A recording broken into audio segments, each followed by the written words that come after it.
साथियों, मैं पल्लवी तिवारी आप सभी का स्वागत करती हूँ आपके अपने हिंदी वाली चैनल पे। तो चलिए शुरू करते हैं आज का हिंदी डिक्टेशन। आर्थिक सहयोग का नया युग। अंततः भारत और यूरोपीय संघ के बीच सभी समझौतों की जननी कहा जाने वाला मुक्त व्यापार समझौता एफटीए हो गया। इस समझौते का महत्व केवल इसलिए नहीं है कि यह दुनिया की 1/4 आबादी वाले भारत और 27 सदस्यीय यूरोपीय संघ के बीच हुआ है। इसका महत्व इसलिए भी है क्योंकि इसने अपना आर्थिक दबदबा कायम करने की कोशिश करने वाले अमेरिका और चीन को यह संदेश दिया है कि उनका विकल्प उपलब्ध है। इस संदेश की पुष्टि अमेरिकी नेताओं के उन बयानों से होती है जिनसे यह ध्वनित हो रहा है कि उन्हें यह समझौता रास नहीं आया।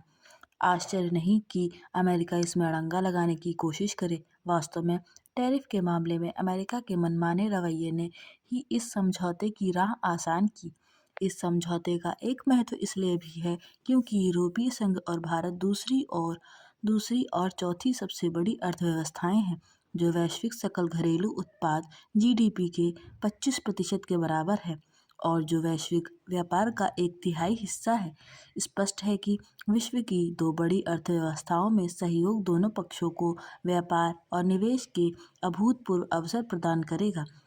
यह अवसर आर्थिक समृद्धि को बल प्रदान करने के साथ रोजगार की समस्या भी दूर करेगा।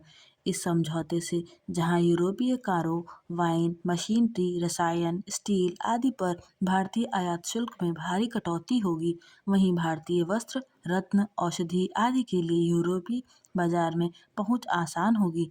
यह भी उल्लेखनीय है कि इस समझौते से दोनों पक्षों के बीच रणनीतिक सहयोग बढ़ेगा। इसके अलावा भारतीय छात्रों, शोधकर्ताओं और कुशल पेशेवरों को यूरोप में नए अवसर मिलेंगे।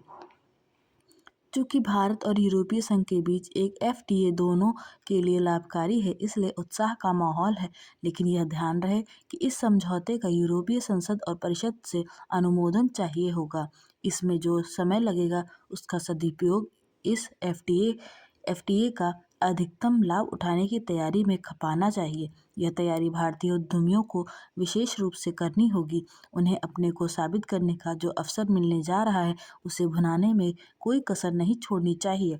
उन्हें गुणवत्ता और उत्पादकता का स्तर उन्नत करते हुए ऐसे मूल्यवान विश्वस्तरीय उत्पाद तैयार करने होंगे जिनकी विशिष्ट पहचान बने और इसके चलते उनकी मांग बढ़े। इसकी अनदेखी नहीं की जा सकती कि भारतीय उत्पाद अपनी उच्च गुणवत्ता के लिए कम ही जाने जाते हैं। भारतीय उद्यमियों को अपने उत्पादों का निर्माण विश्व स्तरीय मानकों के अनुरूप करने के लिए भी तैयार रहना होगा, क्योंकि इससे ही आपसी व्यापार का पलड़ा भारत के पक्ष में बना रह सकता है। आशा करती हूँ कि आपको मेरी ये वीडियो पसंद आई होगी। प्लीज़ मेरी वीडियो को लाइक, शेयर एंड सब्सक्राइब जरूर करें। धन्यवाद।